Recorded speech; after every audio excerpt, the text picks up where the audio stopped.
In a city where police corruption had evolved into an art form, James Holloway committed the ultimate sin. He kept records. For decades, the retired forensic accountant documented every missing million, every fabricated charge, every laundered dollar funneled through the Cavendish Trust, a shadow operation connecting the police department to the highest offices in the state. Chief Huxley thought arresting James would bury the evidence. A simple detention, an intimidation tactic used countless times before. He didn't count on Malcolm Holloway, James's son, and a federal judge with a reputation for dismantling corrupt empires piece by piece. Now, as James is held in a classified facility by private military contractors, his meticulously gathered evidence is becoming the weapon that might bring down not just corrupt officers, but governors, senators, and the corporate puppetmasters who've built their fortunes on stolen police pensions. In the coming war between the Holloways and the system they're exposing, one thing becomes clear. Sometimes the most dangerous opponent isn't the one with the most power, but the one with nothing left to lose. Just before we get back to it, I'd love to know where you're watching from today. And if you're enjoying these stories, make sure you're subscribed, because tomorrow's special episode is one you definitely don't want to miss. The evening sun cast long shadows across Maple Street as James Holloway walked with a measured pace toward Wilson's corner store. At 68, his body moved a bit slower than in his prime, but his mind remained razor-sharp. Decades spent hunting financial criminals through labyrinthine accounting records had honed his attention to detail. Though retired for 5 years now, the habits of observation never left him. James adjusted his glasses and nodded to Mrs. Patterson watering her petunias. This walk to Wilson's had been his evening ritual since moving to the quiet neighborhood. 6 blocks to get fresh air, pick up the newspaper, maybe a pint of ice cream if the grandkids were visiting that weekend. What James didn't know was that his routine had been noted, cataloged, and marked for exploitation.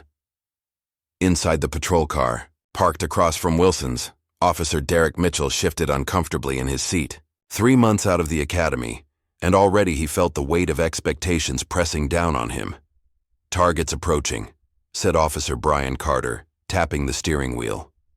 At 26, Carter had 2 years on the force and carried himself with the false confidence of someone desperate to belong.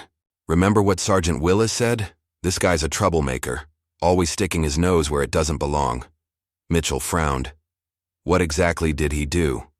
"Don't need the specifics," Carter replied, eyes following James as he entered the store. "Orders came from the top. We're just doing our job, keeping an eye on potential agitators." Mitchell remained silent, watching James through the store window. There was nothing threatening about the elderly black man in pressed khakis and a button-down shirt.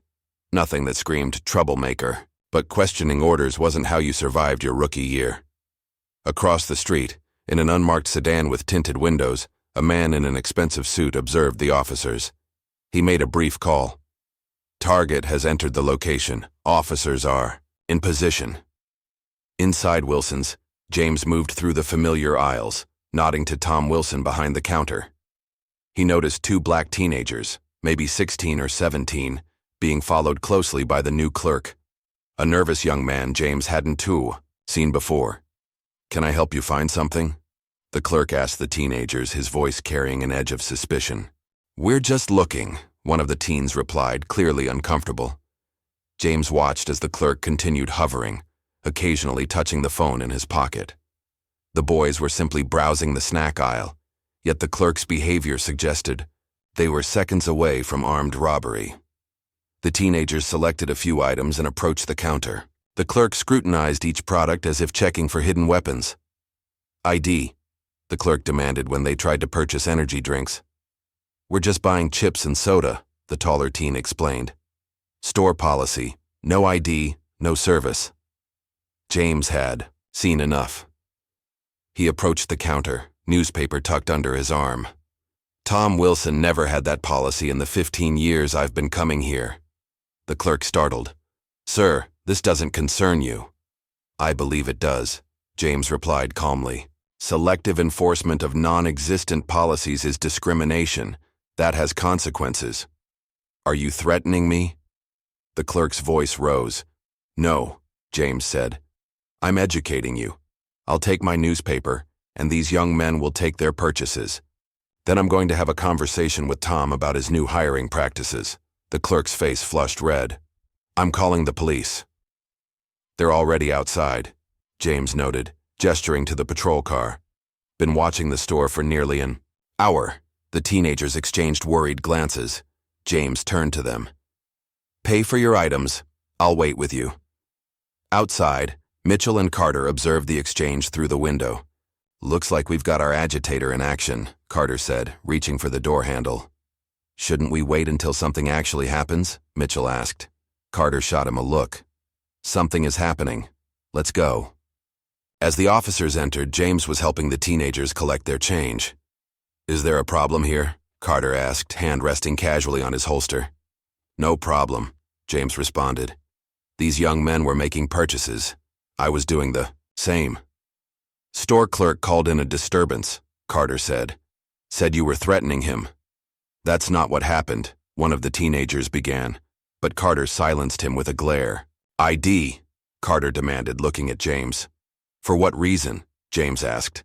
I've broken no laws. Mitchell shifted uncomfortably as Carter took a step closer to James. Sir, we just need to verify your identity. Am I being detained? James asked, his voice steady.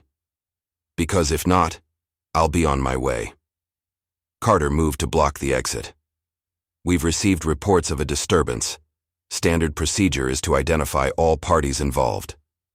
Reports from a clerk who was harassing these young men, James clarified. I simply intervened. ID. Now. Carter's voice hardened. I know my rights, officer, James said. Unless you're detaining me for specific suspicion of a crime, I'm not obligated to identify myself. Carter's face darkened. Mitchell watched the situation deteriorating, but felt powerless to intervene. Why are you being difficult? Carter demanded. Just show us your ID. Because selective enforcement of non-existent requirements is a pattern I'm familiar with, James replied. And I don't enable patterns of discrimination. Carter stepped forward, invading James's personal space. One last chance. I'll be leaving. Now, James said, attempting to step around Carter. What happened next unfolded with sickening speed. Carter shoved James backward. The elderly man stumbled, catching himself against a display rack. Officer, that was unnecessary, James said, straightening his glasses. I'd like your badge number. Carter grabbed James's arm, spinning him around and slamming him against the counter. You're under arrest for resisting and obstructing. I've done neither, James said, grimacing as his arm was wrenched behind his back. Mitchell finally intervened. Hey, maybe we should cuff him, Carter ordered, ignoring Mitchell's hesitation. Outside, several bystanders had gathered, phones raised, recording the escalating situation. The man in the unmarked sedan smiled slightly, then made another call. Phase 1 complete. Target is being detained. As Mitchell reluctantly applied the handcuffs, he noticed something odd.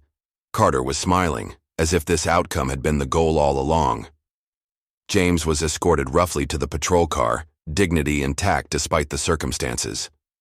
You're making a serious mistake, he told the officers calmly. One you'll have cause to regret. Save it for the judge, Carter sneered, forcing James's head down as he placed him in the back seat. Across town, Police Chief Raymond Huxley's phone chimed with an incoming message. He opened it to find a photo of James Holloway being led away in handcuffs. A slow smile spread across his face as he typed a response.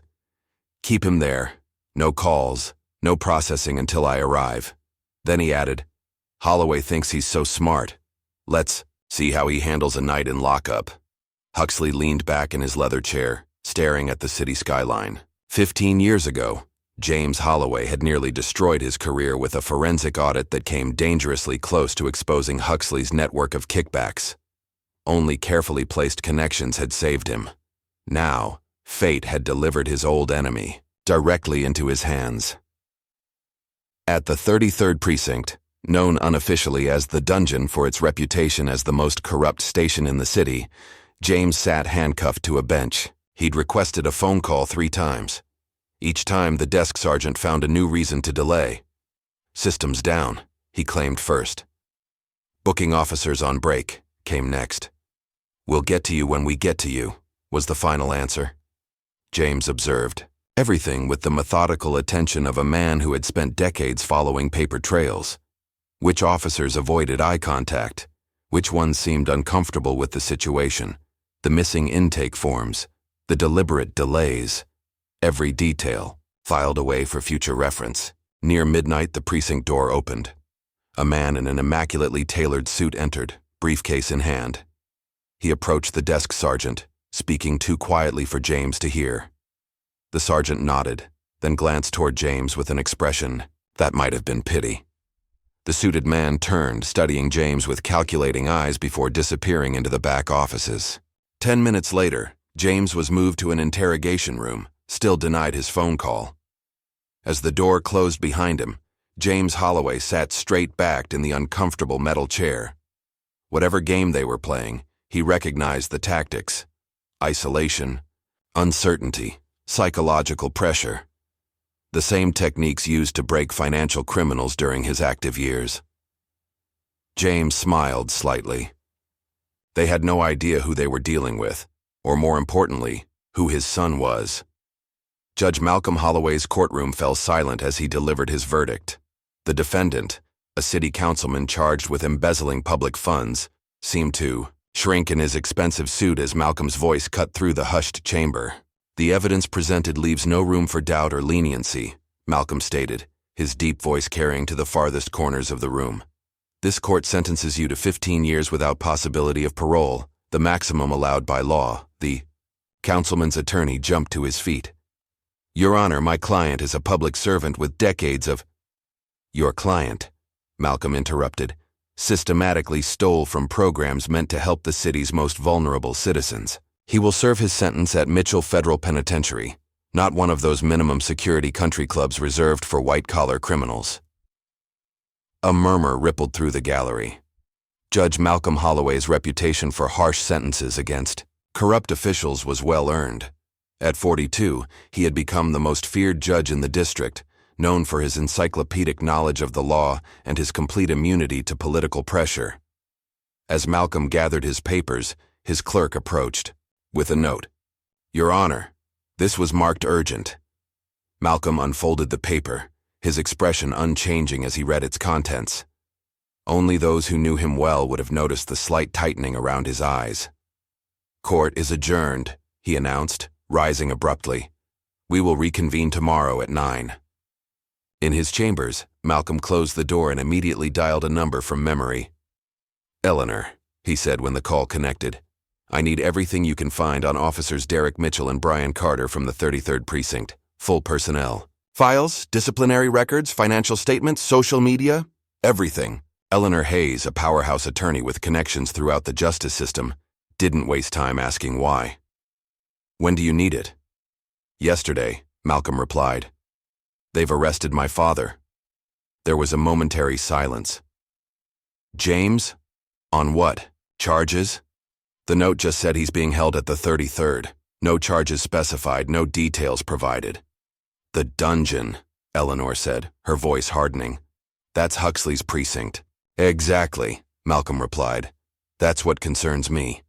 Pull those records, then meet me at my office in an hour. Malcolm ended the call and stood motionless for a moment, thinking. Police Chief Raymond Huxley had been a shadow lurking at the edges of his father's life for years. James rarely spoke about it, but Malcolm knew Huxley had been implicated in one of his father's forensic investigations, something involving fraudulent contract bids and missing funds. At the 33rd Precinct, James Holloway sat alone in the interrogation room. 4 hours had passed since his arrest. No charges filed, no phone call allowed, no lawyer present. Every procedural violation carefully noted in his mental ledger. The door opened, and Officer Carter entered with a cup of water. Comfortable, old man? James didn't respond, simply watching Carter with the unwavering attention of someone accustomed to finding discrepancies in careful facades. Not so talkative now, huh? Carter placed the water just out of reach. Maybe a night in lockup will loosen that tongue. I'd like to make my phone call, James stated calmly. It's been over 4 hours since my arrest. Carter laughed. Yeah, about that. Turns out the phones are down. City-wide technical issue. Very unfortunate. I see, James replied. And the charges against me? We're still figuring that out, Carter said with a smirk. Lot of paperwork involved. Might be tomorrow before we sort it all. James nodded slightly. I understand. And when my son discovers I'm being illegally detained without charges, without access to counsel, in direct violation of department policy and constitutional law, I imagine there will be some paperwork involved then as well. Carter's smirk faltered. Your son, what's he gonna do, sue the department? Get in line. My son, James said quietly, doesn't need to sue. He simply needs to sign his name. Before Carter could respond, the door opened again. A desk sergeant appeared, looking uncomfortable. Carter, you're needed outside. Detective Reynolds wants to speak with you. Carter shot James a final glare before leaving. The sergeant carefully avoided eye contact with James, hurrying out behind the officer. In the hallway, Detective Elijah Reynolds waited, case file in hand. At 45, Reynolds was a 20-year veteran of the force, with salt and pepper, hair, and the weary eyes of someone who had seen too much to maintain illusions about the system he served. What's going on with the Holloway arrest? Reynolds asked, flipping through the haphazard paperwork. Carter shifted uncomfortably. Resisting and obstructing, maybe disorderly conduct. Really? Reynolds raised an eyebrow. Because there's no actual arrest report here. No Miranda documentation, no processing forms. We're getting to it, Carter replied defensively. Sergeant said to hold off on processing. Under whose authority? Carter hesitated. Orders from above. Reynolds closed the file. Above who exactly? Before Carter could answer, the precinct doors opened. A tall man in an expensive suit entered, flanked by 2 uniformed officers from Internal Affairs. The entire room seemed to hold its breath. That's Deputy Commissioner Wallace, the desk sergeant whispered. Chief Huxley's right-hand man. Wallace approached the front desk. Where is the Holloway suspect being held? Interrogation room C, the sergeant replied, pointing down the hallway. Wallace nodded to his escorts. Ensure no one enters that room without my explicit authorization. This is now a matter of public safety. Reynolds stepped forward. Sir, with respect, on what grounds is Mr. Holloway being held? There's no proper arrest documentation. Wallace turned cold eyes toward Reynolds. Detective, this individual has been identified as a person of interest in an ongoing investigation. That's all you need to know. An investigation into what? Reynolds pressed. Detective, Wallace said, quietly. I suggest you focus on your assigned cases. This matter is above your pay grade. Reynolds watched as Wallace disappeared down the hallway, the Internal Affairs officers taking up positions outside the interrogation room. Across town, Eleanor Hayes worked furiously at her computer. Her office at Hayes Legal Partners occupied the entire top floor of a downtown high-rise, offering a commanding view of the city skyline. Tonight, she barely noticed the glittering lights as she dug through restricted databases. Her phone rang. Malcolm, I've got something, she said, skipping the greeting. Officer Carter has 3 excessive force complaints in 2 years, all against black suspects, all dismissed. Officer Mitchell is straight out of the academy, no record yet. What about financial irregularities? Malcolm asked. Carter's living beyond his means, Eleanor replied. Condo in Riverdale, new Audi, vacation property in the Poconos. No family money, no secondary income source I can find. Someone's padding his account, Malcolm concluded. It gets worse, Eleanor continued. I pulled the dispatch logs. There was no call from Wilson's corner store, no complaint filed. The officers were already on scene when the incident occurred. They were waiting for him, Malcolm said, his voice hardening. This was planned. Malcolm, Eleanor hesitated. I found something else. There's a sealed file in the department database tagged with your father's name. It's classified above my clearance level. Can you crack it? Not remotely, Eleanor admitted, but I know someone who might be able to help. Give me an hour. Malcolm ended the call and stared out his office window. From the 30th floor of the courthouse building, he could see the lights of the 33rd precinct, 12 blocks away. His father was there, illegally detained, while corrupt officers fabricated charges against him. Malcolm reached for his phone again, dialing Judge Harriet Watkins, the senior judge on call for the night. "Harriet, it's Malcolm Holloway. I need an emergency release order for a detainee at the 33rd precinct." "Malcolm?" Judge Watkins sounded surprised. "It's almost midnight. This can't wait until morning?" "My father is being held without charges, denied his right to counsel in violation of department policy," Malcolm explained. "I need that order." Now there was a pause. "Your father, James Holloway?" "Yes. Can you issue the order?" Another pause. Longer this time.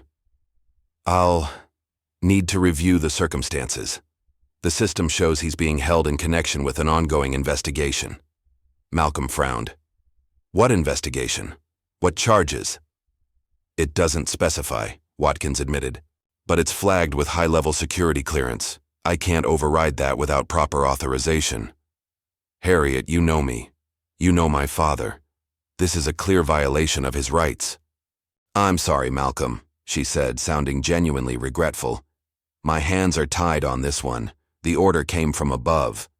"Above who?" Malcolm demanded. "I can't say more," Watkins replied. "I suggest you go through official channels in the morning." The call ended, leaving Malcolm staring at his phone in disbelief. Judge Watkins had never refused a legitimate legal request before. Something was very wrong. His phone rang again. "Eleanor." "They've moved him," she said without preamble. "My contact just informed me they're transferring your father to a different facility." "Where?" Malcolm asked, already grabbing his coat. "The Blackwood Center." Malcolm froze. The Blackwood Center was not a standard detention facility. Officially, designated as a special processing center for high-risk detainees, it operated outside normal judicial oversight, used primarily for terrorism suspects and high-level security threats. "That's impossible," Malcolm said. "They can't possibly justify sending him there." "Someone's pulling major strings, Malcolm," Eleanor replied. "My contact says the transfer order came directly from the governor's office, citing national security concerns. My father is a retired accountant." "Was he working on anything sensitive before he retired?" Eleanor asked. "Anything involving government contracts or officials?" Malcolm thought back to conversations with his father years ago. James had mentioned an investigation into defense, contracts, municipal fund allocations that didn't add up, missing millions that seemed to vanish into offshore accounts. "Maybe," Malcolm admitted, "but that was years ago." "Something spooked them," Eleanor said. "Something big enough to risk illegally detaining a citizen with a son who happens to be a federal judge. That's not a small risk, Malcolm." "I'm going to the Blackwood Center," Malcolm decided. "You can't," Eleanor protested. "They won't even acknowledge he's there. You'll compromise your position and then you can't help him from the inside." Malcolm paced his office, mind racing through legal strategies, procedural options, emergency motions he could file. "We need to know what they think he has," Malcolm said finally. "What could possibly justify this level of response?" "I'm working on it," Eleanor assured him. "My contact is trying to access the sealed file. But Malcolm, be careful. If they're willing to go this far already—" "I know," Malcolm replied grimly. "This isn't just about an illegal arrest anymore. Someone is trying to bury something big, and they think my father is the key." At the 33rd precinct, Detective Reynolds watched as James Holloway was escorted from the interrogation room by the internal affairs officers. James walked with dignity despite the handcuffs, his eyes scanning the room, noting faces, positions, details. Their eyes met briefly. Reynolds saw no fear in the older man's gaze, only a calculating intelligence. James gave him the slightest east nod before being led out a side entrance, where an unmarked black SUV waited. Reynolds turned to his computer, quietly logging into the case management system. The file on James Holloway had been completely scrubbed, replaced with a simple notation. "Transfer authorized under Executive Order 1792, Classified Protocol."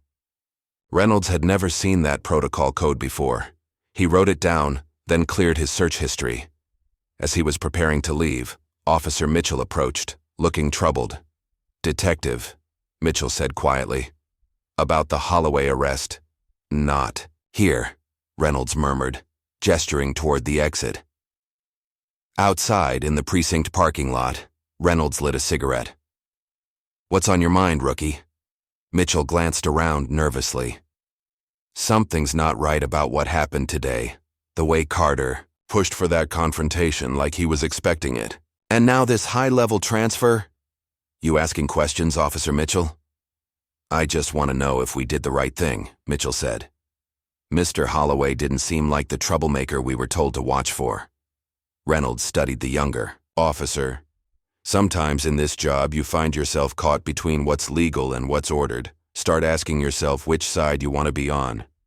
"I became a cop to help people," Mitchell said. "Then remember that," Reynolds replied, crushing out his cigarette, "because I think things are about to get complicated." As the black SUV carrying James Holloway disappeared into the night, a mysterious figure watched from the shadows.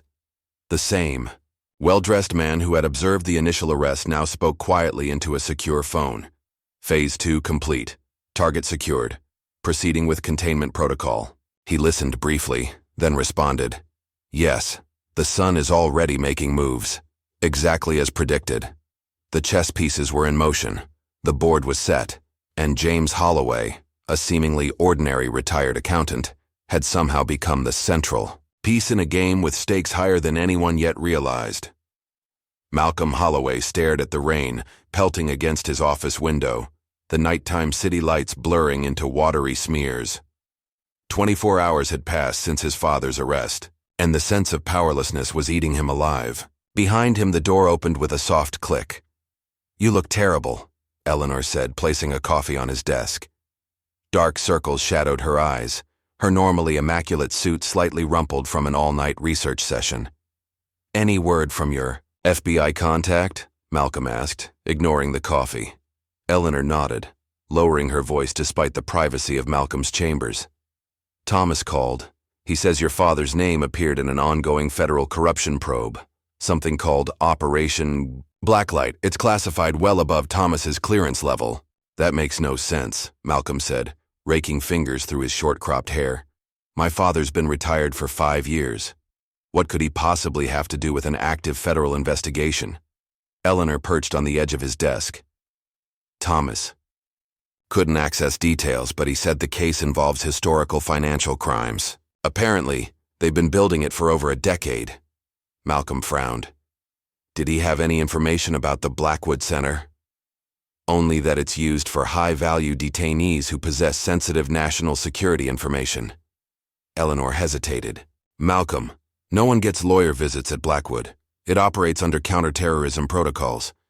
They can't just disappear a U.S. citizen without due process." Eleanor's laugh was hollow. "Tell that to the dozens of people already held there." Malcolm turned back to the rain-streaked window. "There has to be a legal avenue. I've filed emergency motions with every judge in the district," Eleanor said. "They've all been mysteriously reassigned or delayed. Someone's blocking us at every turn." Malcolm's phone buzzed with an unknown number. He answered cautiously. "Judge Holloway," came a voice disguised by an electronic filter. "Your father is being interrogated by Agent Marcus Webb of the Financial Crimes Task Force. They believe he has information about offshore accounts tied to defense contracts from 2018. "Who is this?"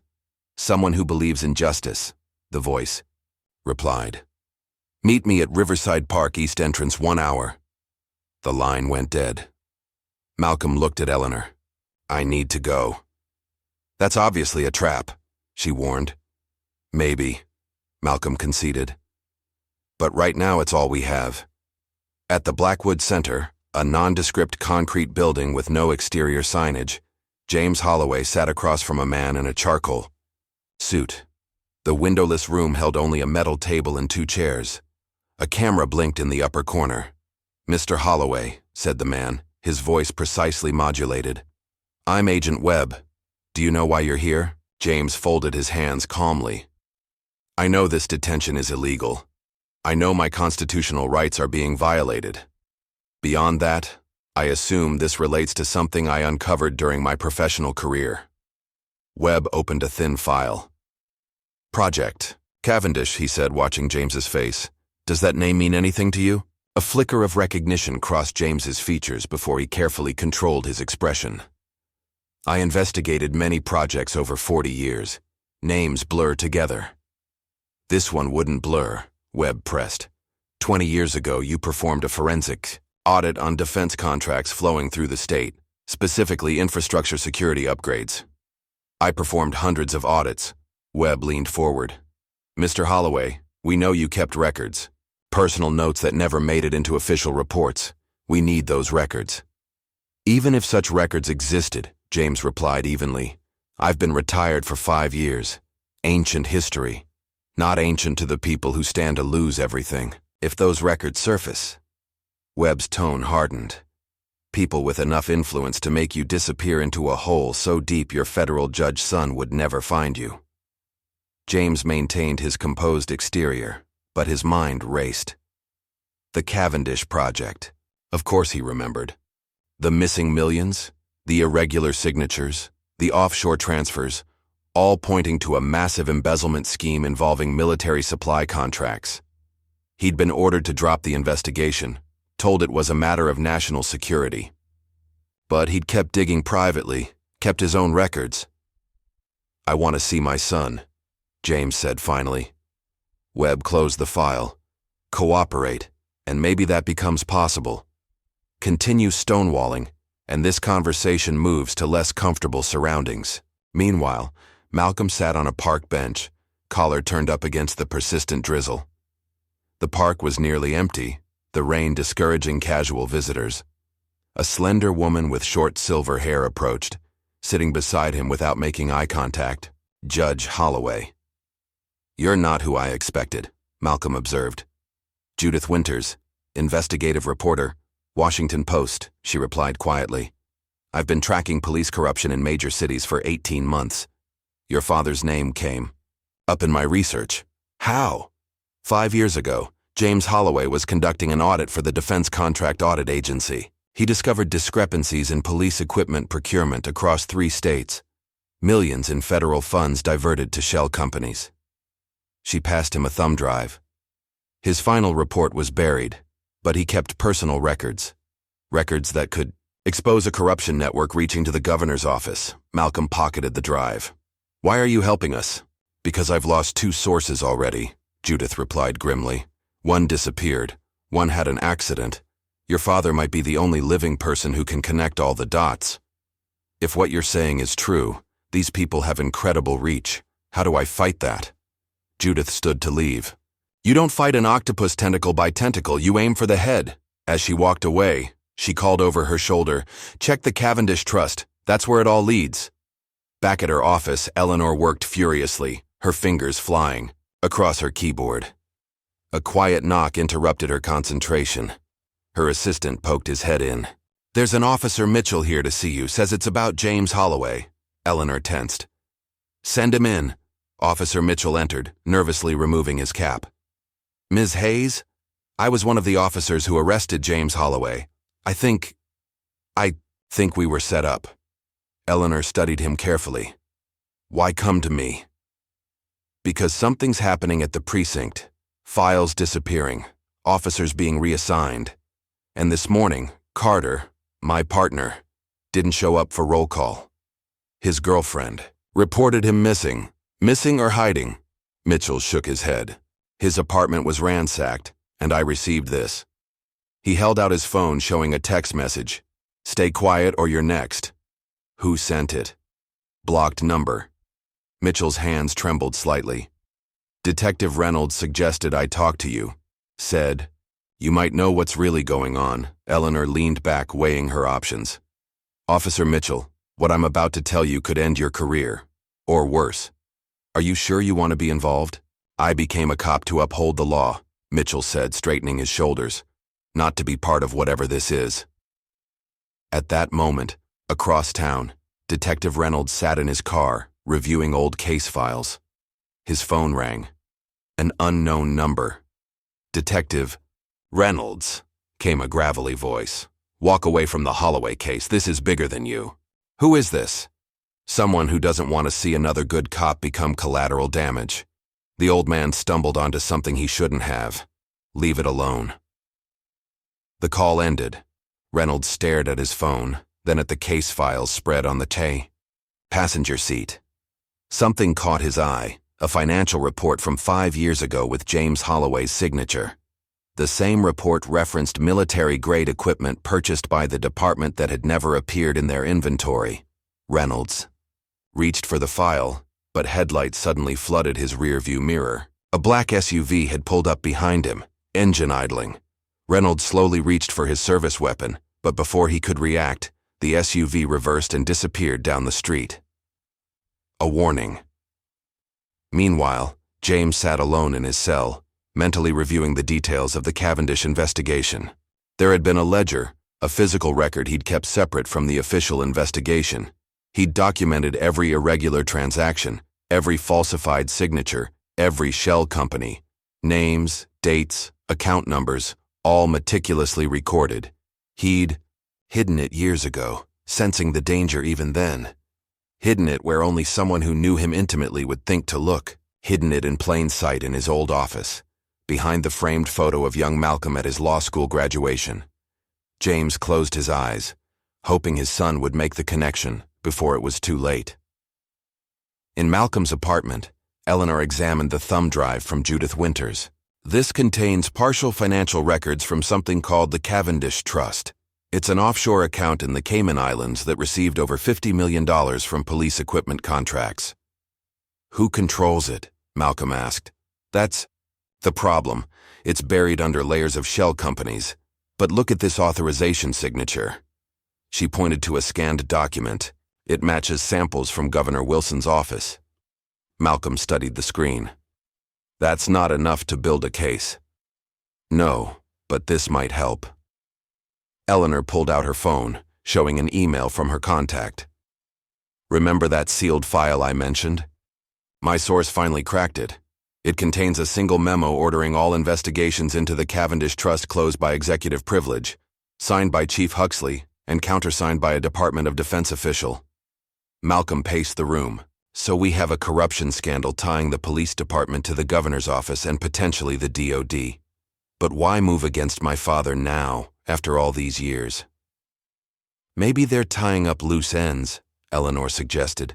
Or maybe your father has something they desperately need to keep hidden. Malcolm stopped suddenly. The ledger. What ledger? My father always kept personal records separate from official investigations. He called it his insurance policy. Malcolm grabbed his keys. I need to get to his house before they do. It's probably already been searched, Eleanor warned. Not his house, his office, the study in his basement. He always said the safest place to hide something is where no one thinks to look. Before Malcolm could reach the door, his phone rang. The caller ID showed Detective Reynolds. Judge Holloway, Reynolds said without preamble. I need to meet with you immediately. I believe your father's life is in danger. Where? Public places aren't safe. There's an abandoned warehouse at the corner of Fulton and 9th. Come alone. Malcolm ended the call, looking at Eleanor. That was Detective Reynolds. Wants to meet at an abandoned warehouse. You can't seriously be considering it, Eleanor said incredulously. Of course not. It's obviously a setup. Malcolm checked his watch.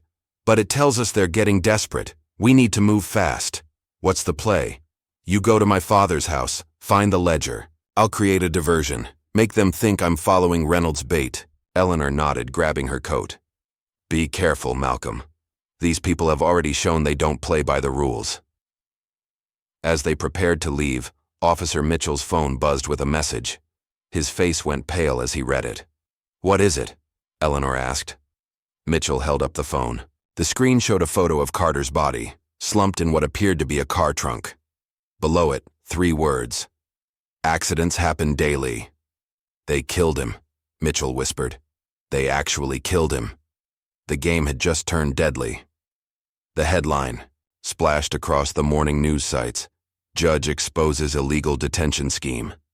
Malcolm had pulled no punches, releasing documents proving that rookie cops had been ordered to target his father specifically. The public outcry was immediate. fueled by grainy cell phone footage of James being forced to the ground during his arrest. Chief Huxley slammed his fist on his desk, rattling the awards and commendations that covered his wall. Damage control. Now, he barked at Deputy Commissioner Wallace. I want those rookie officers front and center. Make them the scapegoats. Sir, Officer Carter is dead, Wallace reminded him, and Mitchell has disappeared.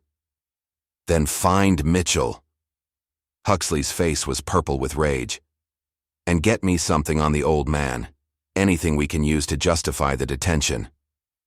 Wallace shifted uncomfortably. Sir, there's something else.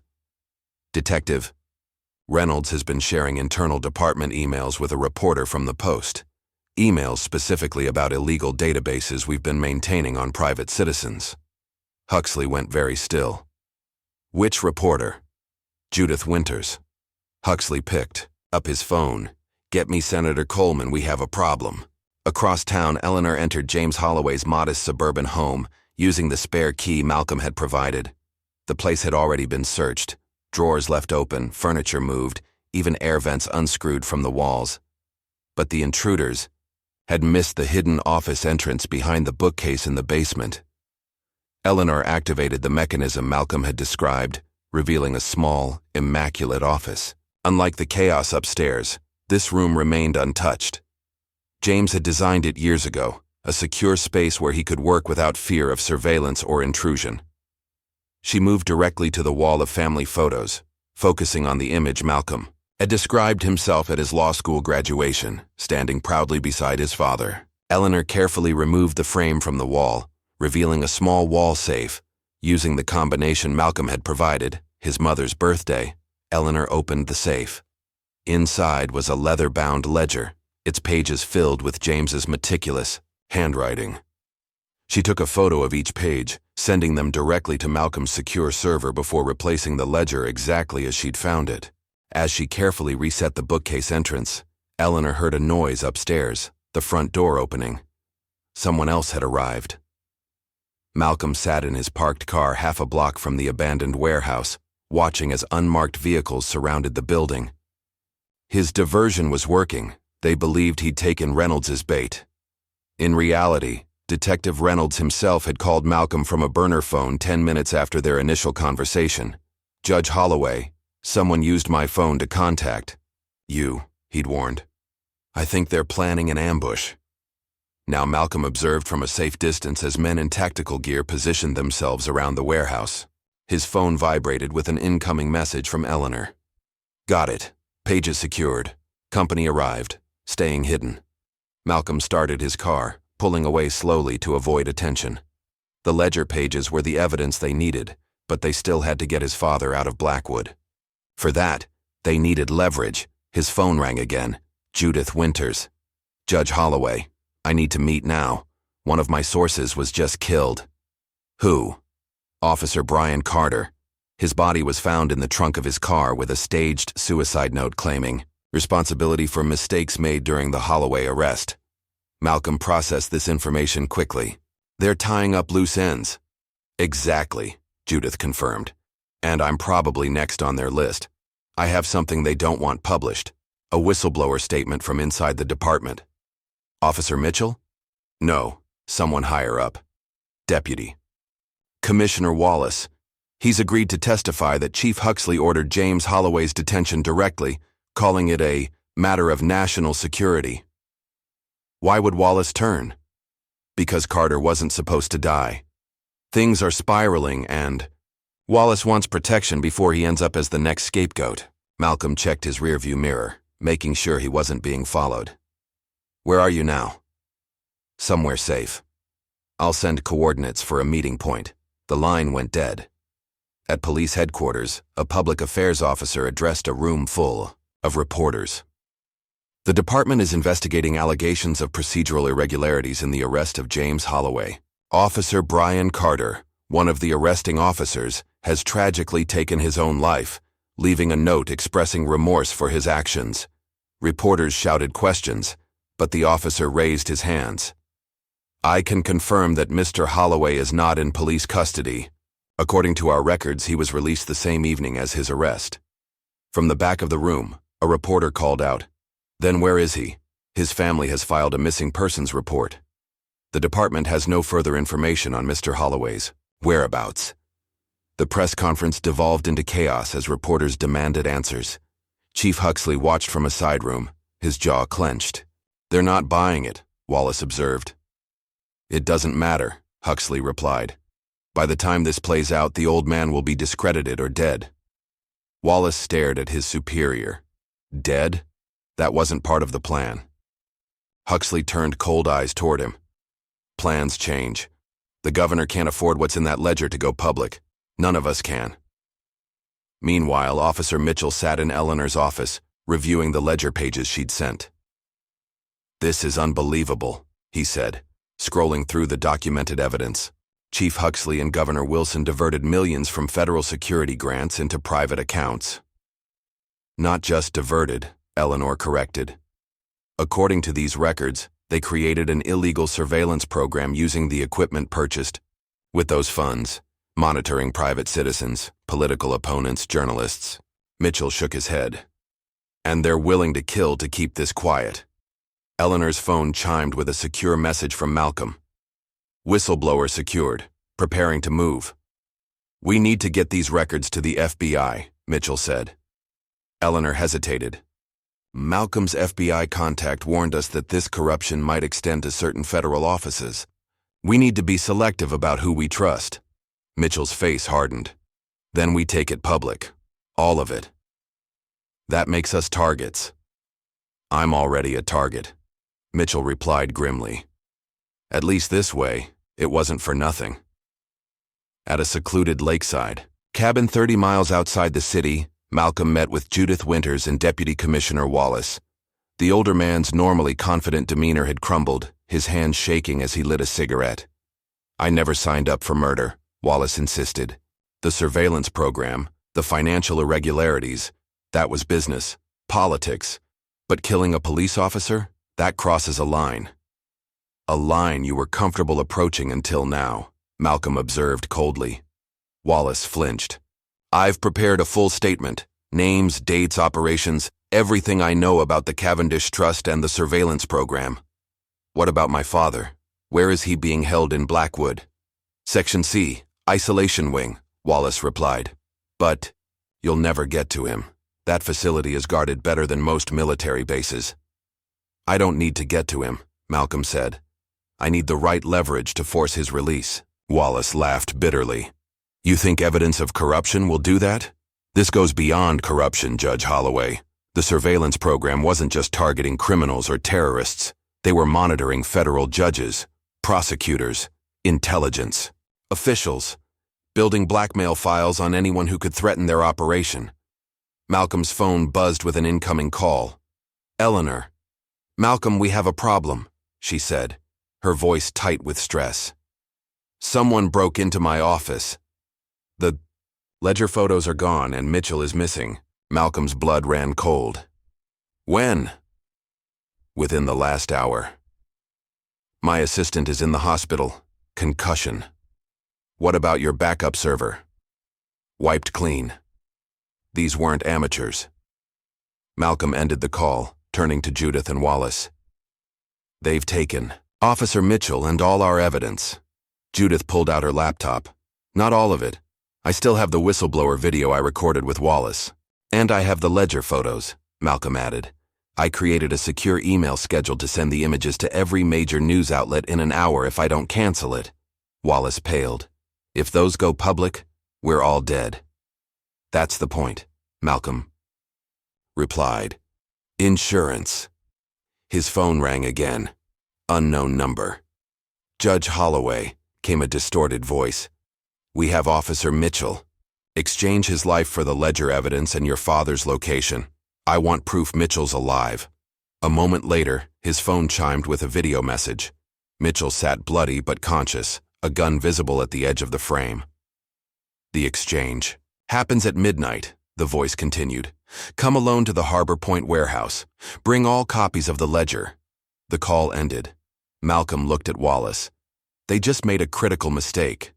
"What's that?" Judith asked. "They asked for my father's location," Malcolm said grimly. "Which means they've lost track of him. At the Blackwood Center, Agent Webb returned to James Holloway's cell, only to find it empty. He immediately triggered an alarm, sending the facility into lockdown. "What happened?" he demanded of the security officer. "Transfer order came through an hour ago," the officer explained, pulling up documentation on his tablet. Signed by Deputy Director Sanders. Webb snatched the tablet, studying the authorization. "This is forged. Sanders is in Washington today." "Sir, the prisoner was transferred by standard protocol. 2 agents, proper credentials, approved vehicle." Webb slammed the tablet down.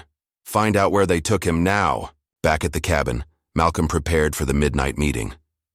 "The ledger stays secure," he told Judith. "I'll bring blank pages. By the time they realize the deception, the real evidence will be public." "And Mitchell?" Judith asked. "I'm not sacrificing him," Malcolm assured her.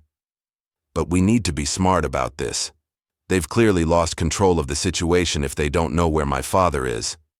Wallace, who had been silent for several minutes, suddenly spoke up. "What if they didn't lose him? What if someone else took him?" Malcolm turned. "What do you mean?" "There were rumors," Wallace said hesitantly, "about federal prosecutors building a case against the governor. Deep cover investigation, years in the making." "You think the FBI extracted my father?" Wallace shook his head. "Not FBI. Something else. Something with enough clout to override Blackwood security protocols." Malcolm's phone buzzed with another message, a single line of text from an unknown number.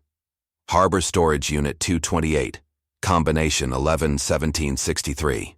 "What's the significance of those numbers?" Judith asked, looking over his shoulder. Malcolm stared at the message. "My birthday." At Harbor Storage, Malcolm cautiously approached Unit 228, Eleanor at his side. The storage facility was deserted. At this late hour, security cameras conveniently malfunctioning according to the apologetic night manager. Malcolm entered the combination. The padlock clicked open. Inside the unit sat a single chair, occupied by a man in an expensive suit. The same mysterious figure who had observed James's arrest. "Judge Holloway," the man said calmly. "I apologize for the theatrics, but security protocols must be observed." "Who are you?" Malcolm demanded. "Someone who shares your interest in the Cavendish Trust." The man handed Malcolm a business card. No name, just a federal seal and a phone number. "Your father is safe. He's been placed in protective custody as a key witness in an ongoing federal corruption investigation." Eleanor stepped forward. "Why should we believe you?" The man smiled slightly. "Because I could have had both of you eliminated at any point in the past 48 hours. Instead, I've been ensuring your evidence remains intact while preventing certain parties from silencing you permanently." "Where is my father?" Malcolm pressed. "That I cannot tell you, for his safety and yours. But I can assure you he is comfortable and being treated with respect." The man checked his watch. "In approximately 20 minutes, federal agents will arrest Governor Wilson, Chief Huxley, and 12 other conspirators involved in the Cavendish operation." "And Officer Mitchell?" Eleanor asked. "Already extracted. The men holding him are now in custody." Malcolm studied the mysterious man. "You've been watching this whole time, letting it play out." "We needed them to expose themselves," the man confirmed. "Your father's unfortunate detention accelerated our timeline, but it also flushed out actors we might have missed otherwise." "So my father was bait," Malcolm said bitterly. "No," the man corrected. "Your father was a crucial witness who possessed evidence we needed. His detention was not part of our plan, but we adapted." He stood, straightening his impeccable suit. "The evidence you've gathered will ensure these criminals face justice. Your father's testimony will be the final nail in their coffin." "When can I see him?" Malcolm asked. "Soon," the man promised, heading for the door. "Once the arrests are complete." He paused, turning back. "One last thing, Judge Holloway. This conspiracy extends beyond your city. What you've uncovered is merely one tentacle of a much larger beast." As the suited man disappeared into the night, Malcolm exchanged looks with Eleanor. The battle was nearly won, but the war, it seemed, was just beginning. Dawn broke over the city skyline as Malcolm stood on the courthouse steps, surrounded by reporters. The previous night's promised arrests had indeed occurred. The evening news had shown Governor Wilson and Chief Huxley being led away in handcuffs. But Malcolm's father remained in protective custody at an undisclosed location, and the mysterious federal operative had gone silent. Today I'm filing a federal lawsuit against the police department, the governor's office, and the operators of the Blackwood Center, Malcolm announced to the assembled press. The systematic corruption and civil rights violations perpetrated against my father and countless others cannot go unpunished. Judge Holloway, called out a reporter, given your personal connection to this case, how can you ensure impartiality? I'm filing as a private citizen, not as a judge, Malcolm clarified. The case will be assigned randomly within the federal court system to ensure complete impartiality. Another reporter raised her hand. Sources within the police department claim your father was detained as part of an ongoing national security investigation. Can you respond to that? That claim is a fabrication designed to justify illegal detention, Malcolm replied firmly. My father is a retired forensic accountant who uncovered corruption. That's why he was targeted. As the press conference continued, Eleanor slipped through the side entrance of the courthouse, carrying the legal filings. The halls were unusually quiet for a Monday morning. She approached the clerk's office and handed over the thick stack of documents. Federal civil rights action, she explained, needs immediate processing due to ongoing detention concerns.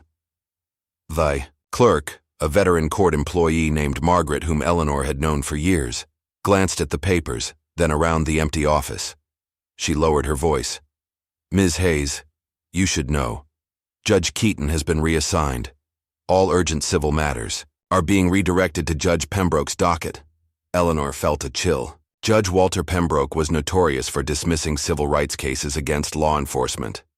When did this happen? Orders came down last night, Margaret whispered. Very unusual. Several case reassignments all at once. Eleanor nodded her thanks and stepped away, immediately texting Malcolm. They're stacking the deck. Pembroke got our case. Outside, Malcolm concluded the press conference and checked his phone. Reading Eleanor's message, his jaw tightened. They were being outmaneuvered before they'd even begun. Back in his office, Malcolm found a formal notice on his desk. Due to his personal involvement in an active case, he was being placed on administrative leave pending review. The letter bore the signature of Chief Judge Lawrence Harmon, a man Malcolm had considered a mentor. They're isolating you, Eleanor observed, reading over his shoulder. Cutting off your access and authority. It won't work, Malcolm replied, though doubt had begun to creep into his voice. The evidence speaks for itself. Eleanor wasn't so sure. We need to find out where they're holding your father. Without his testimony, it's our word against a system that's already circling the wagons. Malcolm's phone rang, a blocked number. Holloway, he answered. Judge Holloway, came Detective Reynolds' strained voice. I need to meet you. It's about your father. Where are you? Hospital. Someone rigged my car with an explosive device. I was lucky, got suspicious when I saw the door slightly ajar, backed away just as it detonated. Are you okay? Cuts and burns, nothing major, Reynolds replied. But they're watching me. Nurse just told me federal agents are in the lobby asking questions. What do you know about my father? Not on the phone, Reynolds insisted. But there's a thumb drive in my desk at the precinct. Bottom drawer taped under a file marked Cold Cases 2018. Get it before they do. The line went dead. Malcolm looked at Eleanor. We need to get into the 33rd precinct. That's impossible, she objected. It'll be locked down tight after last night's arrests. Not for Officer Mitchell, Malcolm countered. They don't know he's working with us now. An hour later, Mitchell entered the precinct, doing his best to appear normal despite his still visible injuries from his abduction. He nodded casually to the desk sergeant. Thought you were on medical leave, the sergeant commented. Just grabbing some personal items, Mitchell explained. Doctor says I need another week at least. The sergeant waved him through. The precinct was in chaos. Internal affairs officers conducting interviews. Evidence bags being carried out. Officers huddled. Intense conversations. Mitchell made his way to Reynolds' desk, which had already been sealed with evidence tape. Glancing around to ensure no one was watching, Mitchell broke the seal and quickly searched the bottom drawer. The cold case file was there, and taped beneath it, a small thumb drive. He pocketed it and closed the drawer, replacing the evidence tape as best he could. As Mitchell turned to leave, he found his path blocked by two men in suits.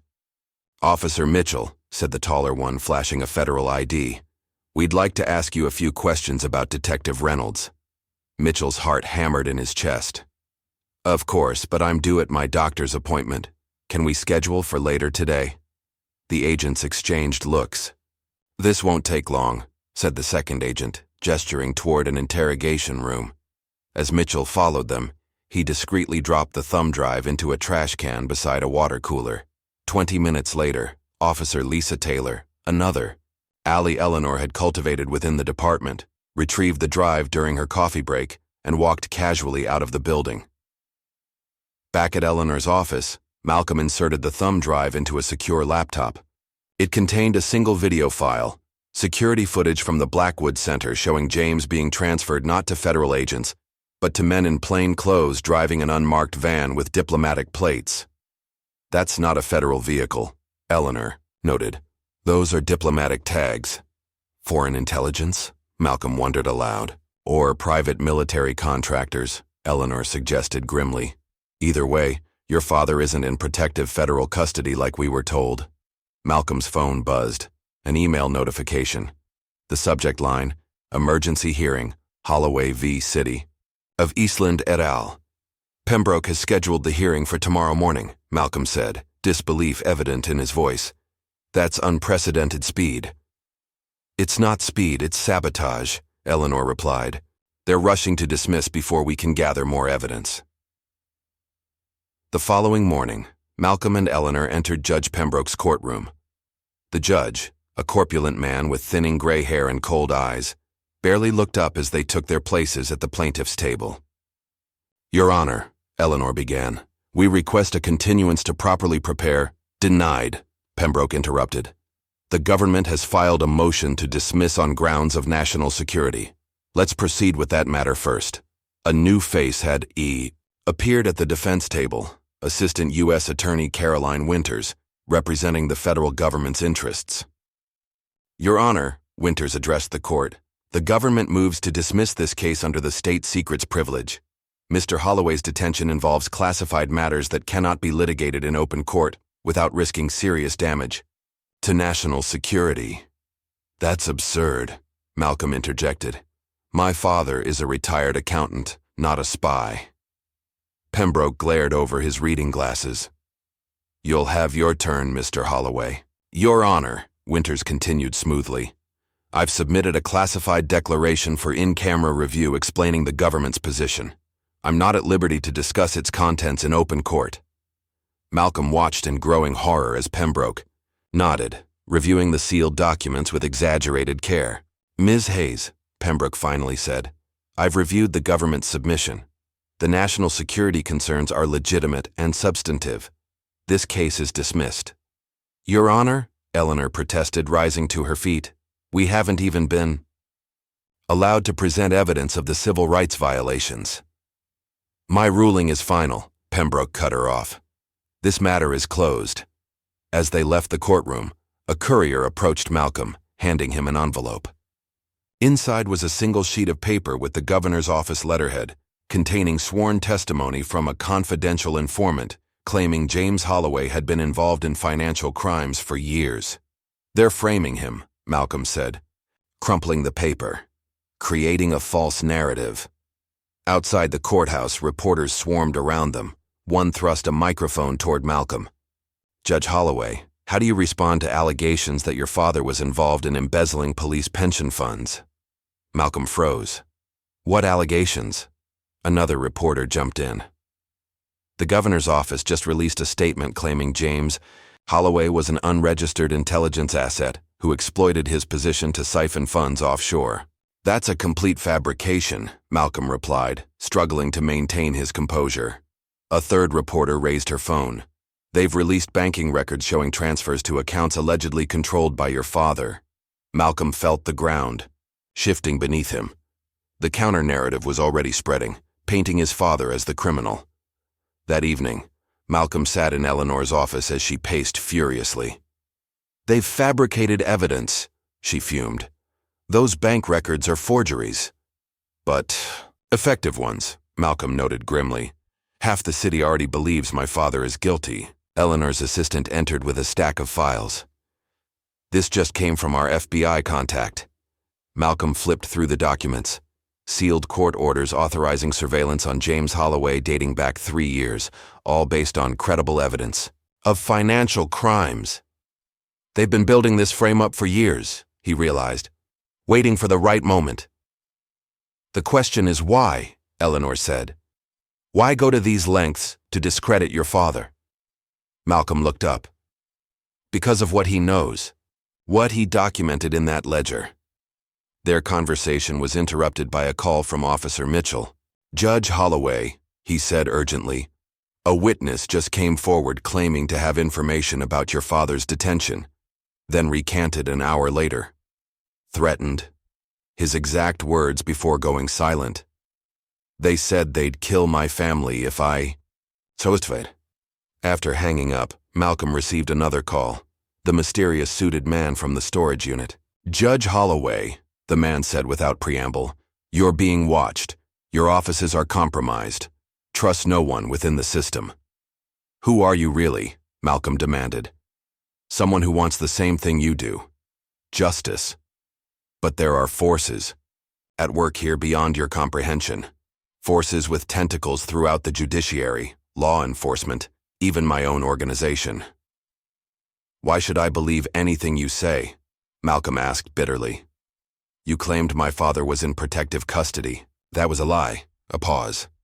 "Not a lie. An assumption. His extraction from Blackwood wasn't our operation. Someone else got to him first." "Who?" "That's what concerns me," the man admitted.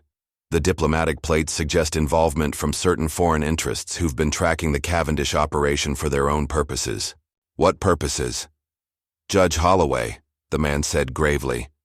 "The Cavendish Trust isn't just about police corruption or embezzled funds. It's about a shadow network with connections to private military contractors, intelligence agencies, and foreign governments. Your father's ledger is the key to unraveling all of it." After the call ended, Malcolm stared at the phone, processing this new information. Eleanor watched him with concern. How deep does this go? She wondered. Before Malcolm could answer, breaking news flashed across Eleanor's office television. Federal judge accused of judicial misconduct. They watched in stunned silence as Malcolm's face appeared on screen, accompanied by allegations of intimidating witnesses and abusing judicial authority to pursue a personal vendetta. "They're coming after you directly now," Eleanor realized. Malcolm nodded grimly. "And they're just getting started." The following week unfolded like a nightmare.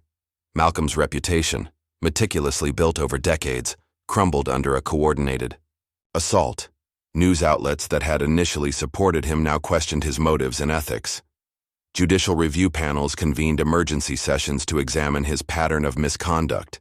Walking to his car after yet another hostile interview, Malcolm found his windshield smashed, the word corrupt spray-painted across the hood. When he arrived home that evening, his house had been vandalized, windows broken, walls defaced with similar accusations. Eleanor's firm wasn't faring better. Clients mysteriously withdrew their business. Tax auditors appeared without warning. Building inspectors discovered violations requiring immediate, costly remediation. "They're systematically destroying us," Eleanor admitted as they sat in her nearly empty office, most of her staff having resigned under pressure. Officer Mitchell had been suspended pending investigation into his unauthorized removal of evidence from Detective Reynolds' desk. Reynolds himself remained hospitalized, now with armed guards outside his room, for his protection, according to official statements. "What about Judith Winters?" Malcolm asked. "Has she published anything about the Cavendish Trust?" Eleanor shook her head. "She's gone dark. Her editor says she's on leave for personal reasons." "Threatened or bought off?" "Does it matter?" Eleanor replied wearily. "Either way, we've lost another ally." Malcolm's phone buzzed with yet another news alert. Judicial Ethics Committee recommends disbarment for Judge Holloway. He set the phone down without commenting. The committee's recommendation was a foregone conclusion, orchestrated by the same forces that had dismissed his lawsuit and smeared his father's reputation. "We need to regroup," Eleanor said, trying to rally their spirits. "They've won this round, but the game isn't over, isn't it?" Malcolm questioned. "They control the courts, the media, law enforcement. Anyone who sides with us faces destruction. Even if we had my father's testimony, who would listen now?" Eleanor leaned forward, her expression suddenly animated. "Wait, the ledger. They've been frantically trying to discredit both you and your father. What if the ledger contains something so damaging they're willing to destroy everything to keep it hidden?" "We have the photos you took," Malcolm reminded her. "But we haven't really analyzed them," Eleanor countered. "We've been so focused on the legal battle, we haven't looked deeply at what James actually documented." Malcolm nodded slowly. "You're right. Let's go through it page by page." For the next several hours, they meticulously examined every entry in James Holloway's ledger. Names, dates, account numbers, cross-references, all documented with the precision of a forensic accountant. "Look at this," Eleanor said, pointing to a recurring notation. "Cavendish Trust, primary beneficiary." "But he never identifies who that is." Malcolm frowned, studying the pattern. "It's coded somehow. My father was always paranoid about security. He wouldn't write the name directly." Eleanor squinted at the page. "There's a pattern to these account numbers. The third digit sequence repeats across multiple entries." "Not account numbers," Malcolm realized suddenly. "It's a simple substitution cipher. Letters converted to numbers." They worked feverishly, converting the numerical sequences back to letters. When the pattern finally emerged, Malcolm sat back, stunned. "Senator William Blackwood," he read aloud, "Chairman of the Defense Appropriations Committee." "My God," Eleanor whispered. "That explains everything. The classification, the national security claims, the extraordinary measures to silence your father." "Blackwood controls billions in defense spending," Malcolm added. "If he's been skimming funds through the Cavendish Trust." "It's not just skimming," came a voice from the doorway. They turned to find Detective Reynolds, his arm in a sling, face still bandaged from the car bombing. "How did you get in here?" Eleanor demanded. "Your building's security is compromised," Reynolds replied. "Has been for days. I came through the service entrance." Malcolm studied the detective warily. "Why are you here?" "Because I found something else while investigating the Cavendish Trust," Reynolds said, placing a flash drive on the desk. "Something worse than embezzlement." Malcolm inserted the drive into his laptop. It contained surveillance footage and internal memos detailing a covert program using civilian populations for illegal surveillance.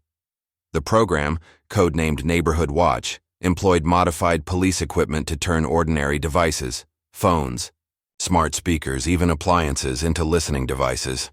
"They've been spying on everyone," Reynolds explained. "Judges, prosecutors, politicians, journalists, anyone who might expose the operation." "That's how they've stayed ahead of us," Malcolm realized. "They've been listening to our conversations, tracking our movements, anticipating our every move, and using the information for blackmail," Reynolds added. "That's why so many officials and judges suddenly turned against you. They're being coerced." Malcolm processed this staggering revelation. "We need to get this information out. All of—" "How?" Eleanor questioned. "Every channel we might use is compromised or under surveillance." Malcolm considered their limited options. "We need to go underground. Connect with people who know how to operate outside the system." "I might know someone," Reynolds offered cautiously. "An old contact from my time in FBI joint operations. He works with a network of former intelligence officers who investigate corruption." "Can you trust him?" Malcolm asked. Reynolds nodded. "He was your father's colleague years ago, Thomas Sullivan." "Sullivan," Malcolm repeated, the name triggering a memory. "My father mentioned him. Said if things ever went sideways, Sullivan was the one person I could trust." That night, in an abandoned warehouse converted into a makeshift secure facility, Malcolm met with Thomas Sullivan. a silver-haired man with piercing blue eyes, and the focused intensity of someone accustomed to high-stakes operations. "Your father and I worked together on government contract investigations," Sullivan explained. "He was the best forensic analyst I ever knew, could follow money through dozens of shell companies without losing the trail." "Do you know where he is now?" Malcolm asked. Sullivan shook his head. "Not specifically, but I believe he's being held by private contractors working for Senator Blackwood. The diplomat plates were a cover. Those men work for Sentinel Security Group, Blackwood's personal enforcement team." "Why take such risks?" Eleanor questioned. "Why not just have James killed if he's such a threat?" "Because they need to know what he shared and with whom," Sullivan explained. "James always kept his most damaging evidence compartmentalized. They know there's more than just the ledger." Sullivan's team had established a secure communication network and provided Malcolm and Eleanor with clean phones and laptops. For the first time in weeks, they could speak freely without fear of surveillance. "We've been analyzing your father's ledger," Sullivan continued, spreading printouts across a makeshift table. "The Cavendish Trust is more than just an embezzlement scheme. It's the financial backbone of a shadow intelligence operation run by private interests." "Blackwood," Malcolm surmised. "Blackwood and others," Sullivan confirmed. "They've created a state within the state, a private intelligence apparatus with tentacles throughout law enforcement, judiciary, even mainstream media." "How do we fight something that entrenched?" Eleanor asked. Sullivan pointed to a section of James's notes. "Your father documented every transaction, every participant, but he also documented something they don't know about, the original source of the funds." Malcolm leaned closer. "Which was?" "Police pension funds," Sullivan revealed. "Over $200 million siphoned from retirement accounts across 3 states. That money was used to build the surveillance infrastructure, bribe officials, and fund black operations." "Those are real people's retirement savings," Eleanor noted. "Thousands of police officers who have no idea their money was stolen." Malcolm saw the strategy immediately. "If this gets out, even corrupt officers will turn against them. Nobody touches police pensions." "Exactly," Sullivan agreed. "That's your leverage." For the first time in weeks, Malcolm felt a glimmer of hope. "We need to get this information to people who can't be silenced or bought." "My team has been building a secure distribution network," Sullivan explained. "Independent journalists, foreign news outlets, encrypted channels that can't be easily blocked." "What about my father?" Malcolm pressed. Sullivan's expression turned grave. "Once we release this information, Blackwood will know his operation is compromised. Your father becomes either a liability to be eliminated or a bargaining chip. So, we need to find him first," Malcolm concluded. "We're working on it," Sullivan assured him. "We've identified 3 possible Sentinel holding facilities where they might be keeping him." As their meeting concluded, Sullivan handed Malcolm a small device resembling a smartphone. "Secure communication only. The self-destruct activates if anyone but you attempts to access it." Malcolm nodded, pocketing the device. "Thank you, Thomas, for helping my father, for helping us." "James saved my career once," Sullivan replied simply. "I owe him everything, and what they've built with the Cavendish Trust, it's an abomination. It needs to be destroyed." As Malcolm and Eleanor prepared to leave, Sullivan offered one final warning. "Be careful who you trust, even among allies. This conspiracy has been cultivating assets for years. People who seem friendly may be reporting your every move." Later, that night in a small motel room paid for with cash, Malcolm examined the evidence Sullivan had provided. One name kept appearing throughout James's coded notes: Cavendish Trust. The connection was always the same: police pension funds flowing into privately held accounts, then dispersed through a labyrinth of shell companies. Eleanor pored over transfer records. "Look at this pattern. Every major fund transfer occurred within days of significant police equipment purchases, military-grade surveillance gear mostly. Equipment that was never actually delivered to the departments," Malcolm noted, connecting the dots. "Instead, it went to building this private surveillance network." "The pension fund angle is our best weapon," Eleanor agreed. Even corrupt cops won't stand for having their retirement stolen. Malcolm's secure device buzzed with an incoming message from Sullivan. Lead on J, possible location, Sentinel facility, Rockland County, planning extraction, stand by. For the first time in weeks, Malcolm felt the stirrings of hope. The tide was about to turn. Dawn broke over the city with a silence that belied the storm about to break. Eleanor Hayes sat in her dimly lit office, surrounded by empty desks where her staff had once worked. Her computer screen displayed a simple message: Initiate sunlight protocol? YN. Her finger hovered over the keyboard before decisively pressing Y. Across the city, in newsrooms and on personal devices, the evidence began to flood in. The Cavendish Trust files, complete with transaction records, surveillance program details, and James Holloway's meticulous notes about the police pension, fund theft, simultaneously reached 17 different news outlets, whistleblower sites, and social media platforms. By 9 a.m., the first headlines appeared. Massive police corruption exposed, 200 million stolen from officer pensions. Eleanor's phone buzzed with a text from Malcolm. It's working. Stay secure. From his position in Sullivan's safe house, Malcolm watched news channels cycling through the revelations. The story was too big, too well documented to ignore or suppress. Sullivan's team had ensured the evidence reached journalists with enough independence and integrity to resist pressure. They'll try to control the narrative, Sullivan warned, monitoring police-banned radio channels. Expect denials, counter-accusations, attempts to discredit the source. Let them try, Malcolm replied. The pension fund angle is hitting hard. On screen, footage showed officers gathering outside police headquarters, demanding answers about their retirement funds.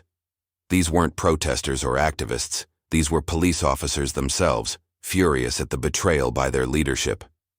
By noon, the FBI had publicly announced an internal corruption investigation. Their hand forced by public outrage, federal agents raided offices in the governor's mansion, seizing computers and documents. Sullivan's encrypted phone chimed with an update. Extraction team in position. Target facility confirmed.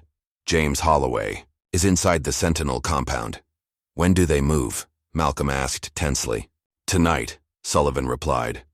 23 hours. The public chaos provides perfect cover. Outside police headquarters, the crowd of officers had swelled, joined now by citizens outraged by the surveillance revelations. Signs appeared. Who's watching? The Watchers? And return our pensions.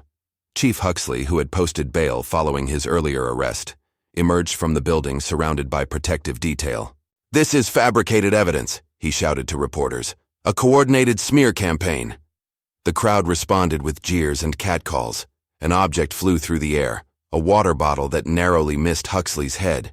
His security detail rushed him back inside. Within the hour, Governor Wilson released a statement from his attorney's office. These allegations are categorically false.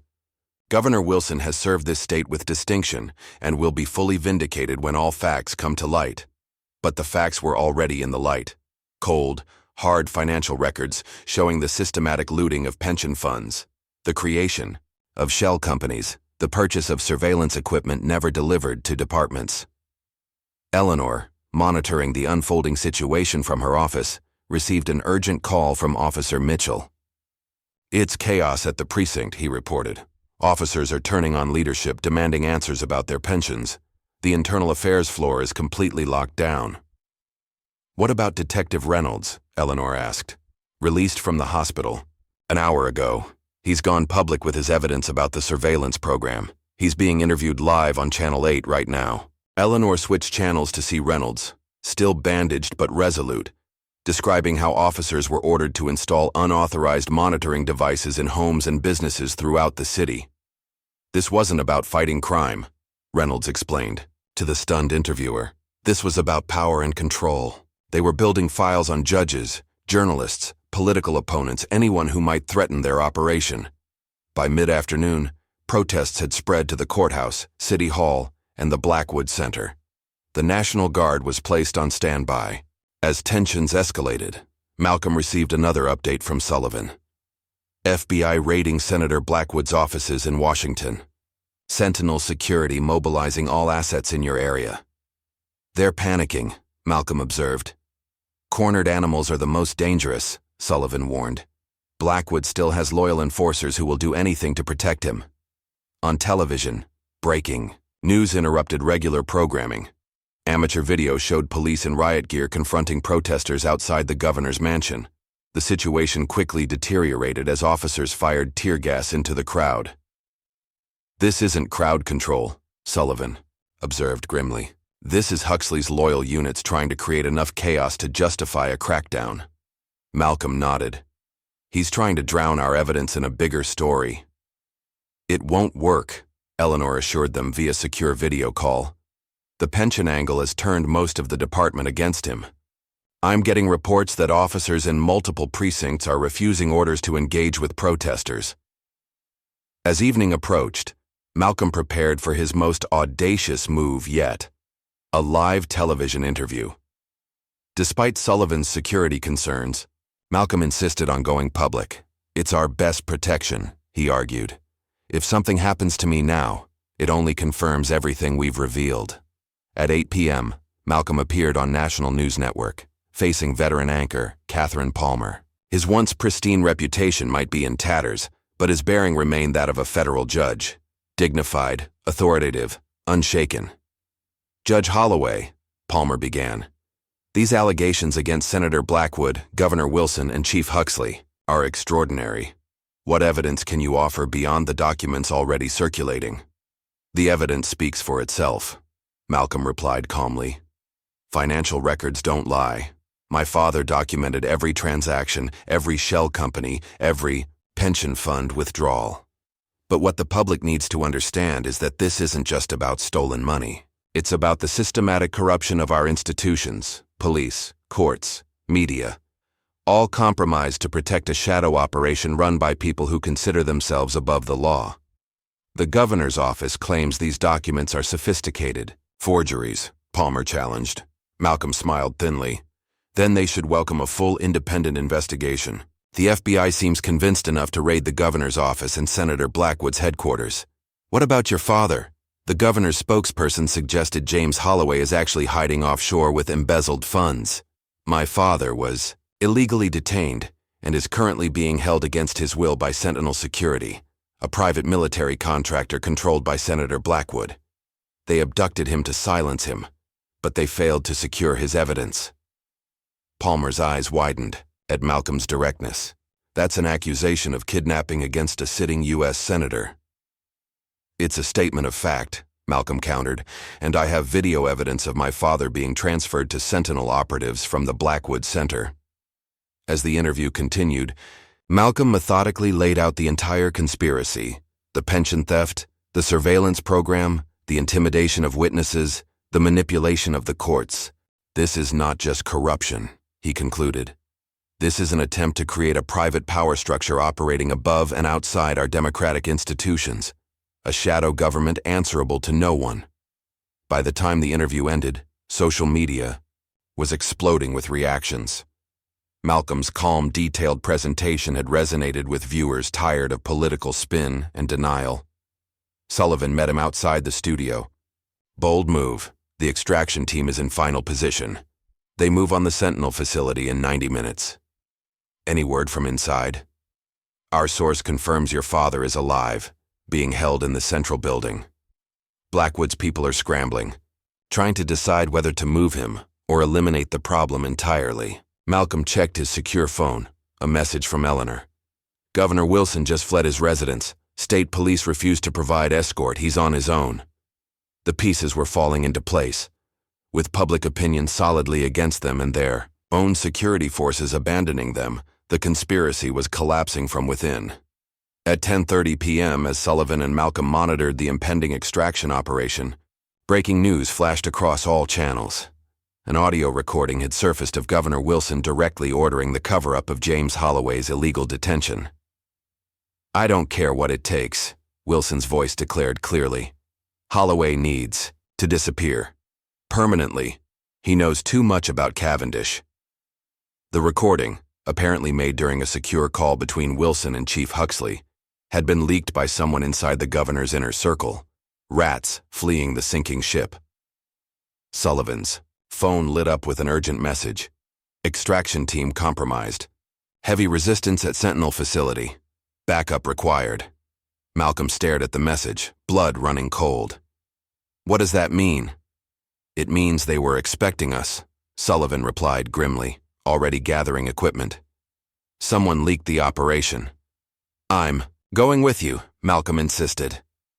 Absolutely not, Sullivan countered. You're the public face of this fight. If something happens to you, he's my father, Malcolm said simply. I'm going. As Malcolm and Sullivan prepared to join the extraction team, Eleanor coordinated with federal prosecutors who had finally stepped in, filing RICO charges against the entire network, the police department, city hall officials, and corporate executives tied to Sentinel security. Across town, National Guard units established a perimeter around the federal building where evidence was being gathered.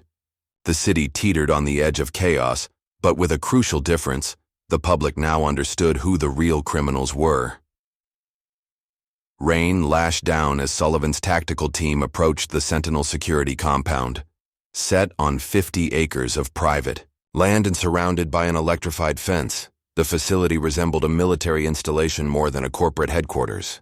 This is where they're holding my father? Malcolm asked, studying the compound through night vision binoculars from their position in the tree line. Sullivan nodded. Sentinel maintains private detention facilities for clients with problems that can't go through official channels. Your father is in Building C, Central Complex. The initial extraction team had breached the perimeter, but encountered heavily armed resistance inside. Communication with them had been lost 30 minutes earlier. What's the new plan? Malcolm asked. Secondary entry point, Sullivan explained, pointing to a maintenance tunnel shown on the facility schematics. Less defended, but higher risk once inside. Malcolm checked the tactical vest Sullivan had provided. Let's move. Their team consisted of 6 former Special Forces operators, men and women who had once served their country before becoming disillusioned with the system they protected. Now they fought a different battle, exposing corruption from within. Remember, Sullivan cautioned, as they prepared to move, these aren't police or regular security. These are ex-military contractors, highly trained and well paid to eliminate problems without questions.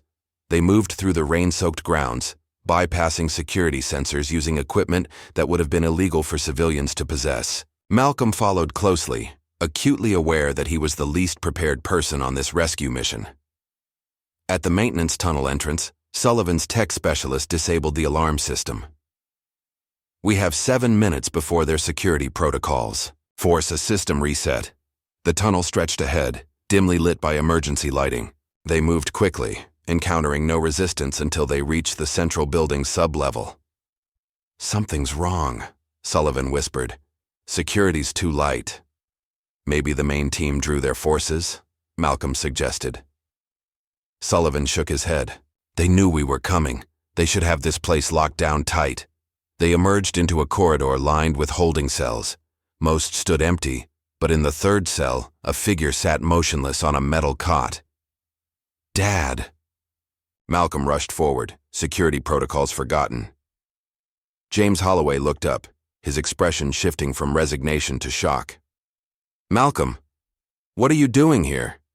Sullivan's team quickly breached the cell lock. James stood shakily, embracing his son. You shouldn't have come. It's a trap. Before Malcolm could respond, alarms blared throughout the facility. Red emergency lights bathed the corridor in an eerie glow. Move! Sullivan ordered. Back to the tunnel! They helped James along, the older man weakened by days of captivity but still alert. As they reached the junction leading back to the tunnel, gunfire erupted from both directions. Sullivan's team returned fire, creating covering positions in doorways. They've cut off our exit, Sullivan shouted over the gunfire. We need another way out.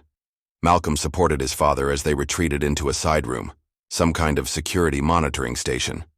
Screens displayed various parts of the facility, including the main entrance where several black SUVs had just arrived. Those aren't Sentinel vehicles, Sullivan observed, studying the newcomers disembarking with tactical gear. Those are federal agents. FBI? Malcolm asked hopefully. Sullivan zoomed in on their insignia. No, something else, higher clearance level. James pointed to another screen showing a helipad on the roof. That's our way out. Sullivan, do you still have air support? On standby, 15 minutes out, Sullivan confirmed. But we need to reach the roof. The security station provided access to the building's systems.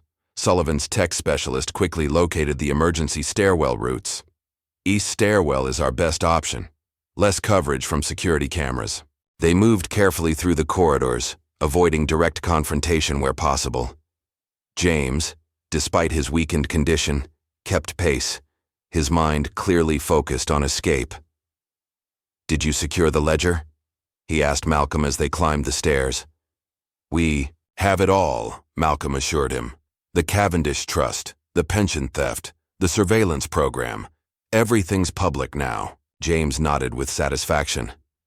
"Then Blackwood is finished." "Blackwood is just one head of the Hydra," Sullivan cautioned. "This goes deeper than a single senator." As they reached the 4th floor, gunfire erupted from below. Sullivan's team took defensive positions, returning fire to cover their continued ascent. "2 more floors," Sullivan called out. "Extraction chopper is inbound." Suddenly, the stairwell door above them opened. Malcolm raised his weapon instinctively, but Sullivan pushed it down as a familiar figure appeared. The same well-dressed man who had met Malcolm at the storage unit. "This way," the man said urgently. "My team has secured the roof access." Sullivan hesitated. "Who are you really?" "National Intelligence Oversight Division," the man replied. "We've been building a case against this network for years." "You used us as bait," Malcolm accused. "We used the chaos you created as cover to insert our team," the man corrected. "Now move before this entire operation collapses."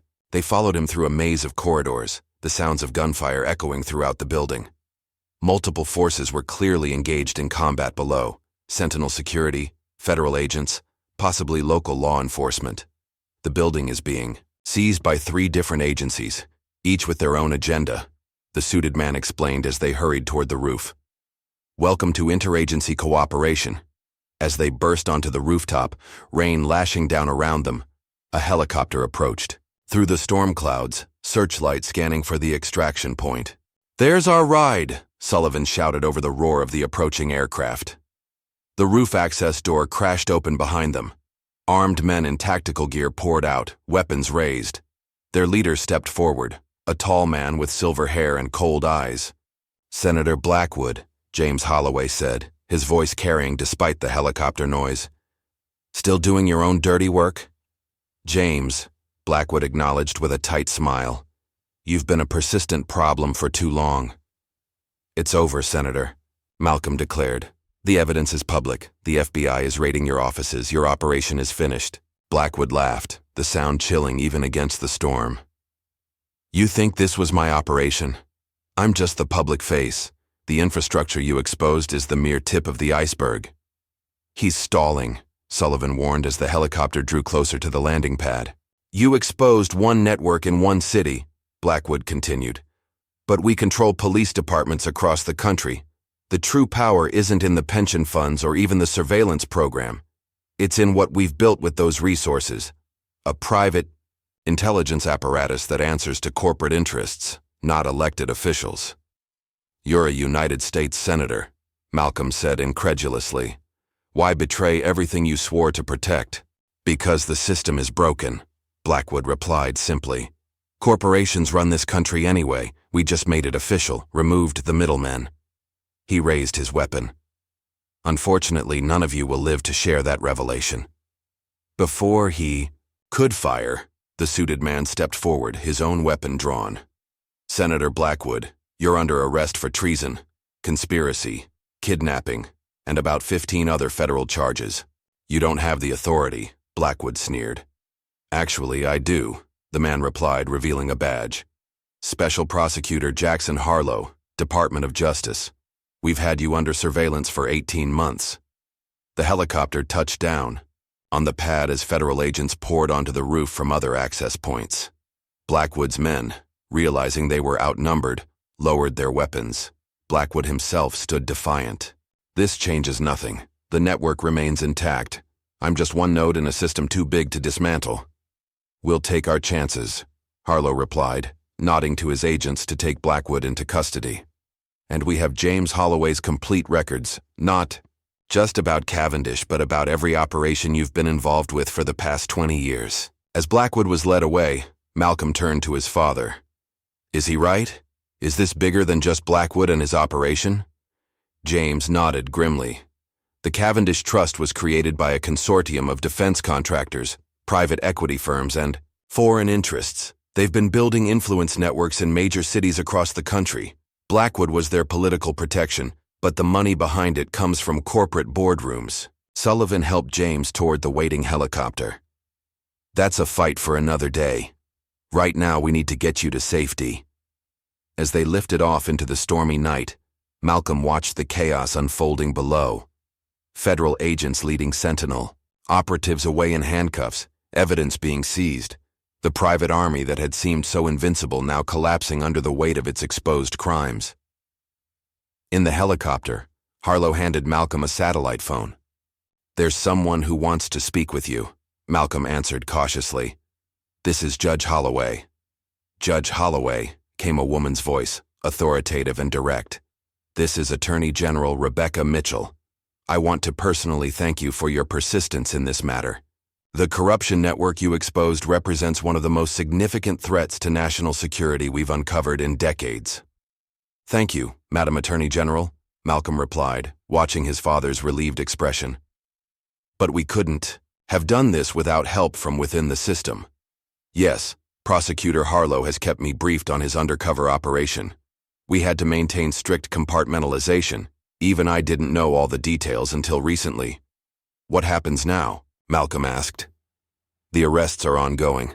Governor Wilson was apprehended attempting to board a private jet. Chief Huxley is in federal custody. Senator Blackwood's arrest will be announced tomorrow morning. As for the broader conspiracy, that investigation is just beginning." After the call ended, Malcolm sat beside his father, the helicopter carrying them away from the compound where James had been imprisoned. "I thought I'd lost you," Malcolm admitted quietly. James clasped his son's hand. "They underestimated both of us. They always do."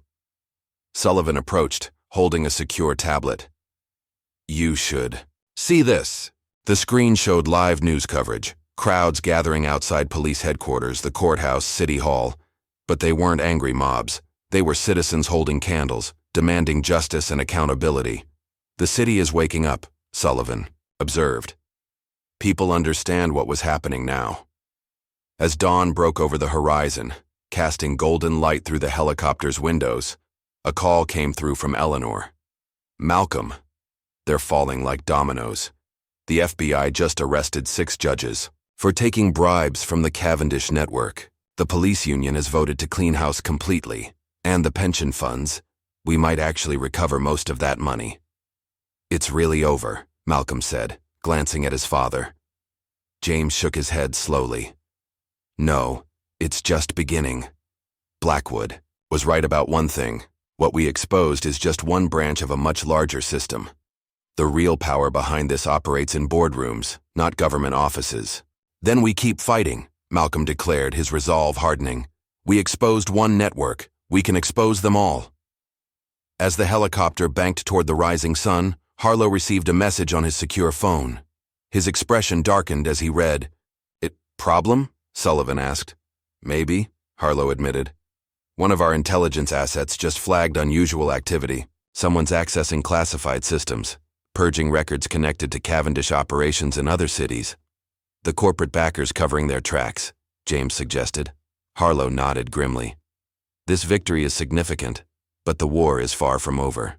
The helicopter descended toward a secure federal facility where James would provide his formal testimony. On the ground, agents waited to escort them inside. As they disembarked, a distinguished man in a dark suit approached Malcolm.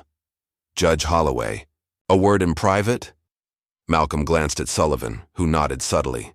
They stepped aside from the others. "My name is Director Phillips, National Security Council," the man said quietly. "What you've accomplished is remarkable, but you've now attracted attention from very powerful interests, people who operate beyond the reach of conventional law enforcement." "Are you warning me or threatening me?" Malcolm asked directly. "Neither. I'm recruiting you." Phillips handed Malcolm a plain business card with only a phone number. "Your particular combination of legal expertise and moral courage is rare. We need people like you for what comes next." "Which is what, exactly?" Phillips glanced toward the sunrise. "You've won a battle in one city, but this war is being fought in every major metropolitan area in the country. The same network, different faces. When you're ready to continue the fight, call that number." As Phillips walked away, Malcolm rejoined his father and Sullivan. James looked at the card in Malcolm's hand. "Another shadow operative?" he asked. Malcolm pocketed the card. "Apparently this isn't over." "It never is," James replied with the weary wisdom of someone who had fought this battle for decades. "Systems of power don't surrender easily, but we've struck a significant blow today." As they entered the secure facility, Malcolm glanced back at the rising sun. One network exposed, one city reclaimed from corruption. It was a start, but the war, as Director Phillips had suggested, was just beginning. As the shadows of corruption recede, ask yourself, how many institutions that you trust today are silently watching you, cataloging your vulnerabilities, corrupting the protections you take for granted? The Holloways exposed one network in one city, but how many more remain hidden behind badges, gavels, and official seals? If this story of justice kept you on the edge of your seat, hit that like button and subscribe for more tales that challenge the powerful and expose the truth behind the systems we trust.